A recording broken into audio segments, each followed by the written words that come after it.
Hi, creative writing students. This is your Blizzard bag for Tuesday, January 28th. Today we're going to learn about the term synesthesia, which is in one manner a neurological disorder, but it's also a poetic device or tool that writers use. So as you can see on the screen, synesthesia comes from the Greek. Syn means union or coming together, and aesthesis means sensation. So what happens to a person with synesthesia is that their five senses actually mix.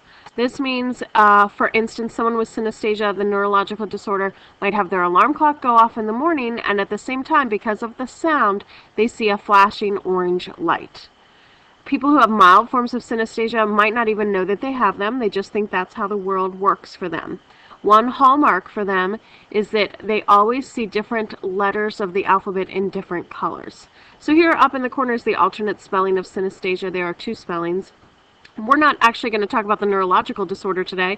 It's fascinating, but if you'd like to learn more about it, look that up on your own. We're going to talk about synesthesia, the poetic device.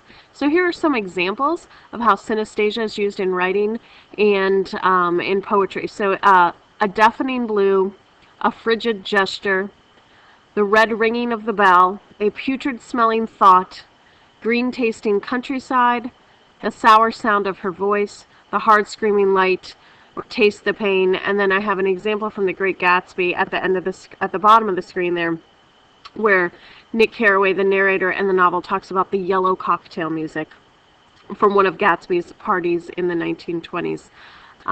So from these examples, I think you can see how it's sort of synesthesia is a sort of twist on a metaphor. But the idea really is that you're taking the five senses again and mixing them together and using modifiers that would typically go with a different sense. For example, taste the pain. That's mixing the two senses of taste and touch, as you see back on this slide. Okay, so going on here. Here are some famous people who are afflicted in some manner and to some degree with synesthesia.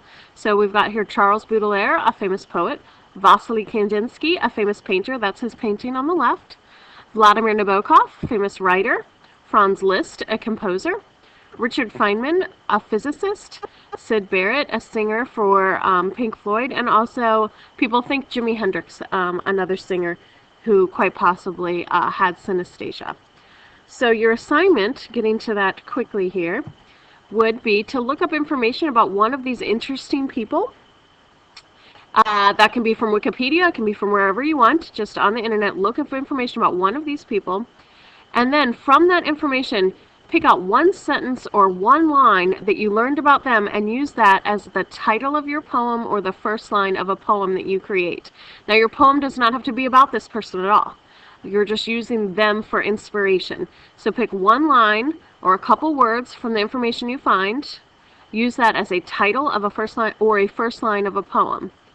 Your poem must also include at least one example or instance of synesthesia. So you have to actually use the device yourself in your poem somewhere. Make sure that on the poem you also put a footnote indicating where you got the information for the poem's title or first line. If you can, it would be wonderful if you actually link to that. I want you to compose these on Google Docs, right? And I want you to share them with me on my Google account, woods_b@milfordschools.org. So your assignment today is to write a poem that uses synesthesia and is inspired by information from one of these famous people who is afflicted with synesthesia. And I'm going back to that slide, and I'm going to leave it here for a second and stop talking so that you could write down the names of the people that you may be looking up for this assignment.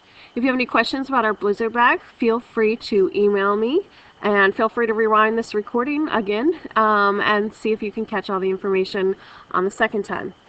So thank you for your attention, and have a great Tuesday.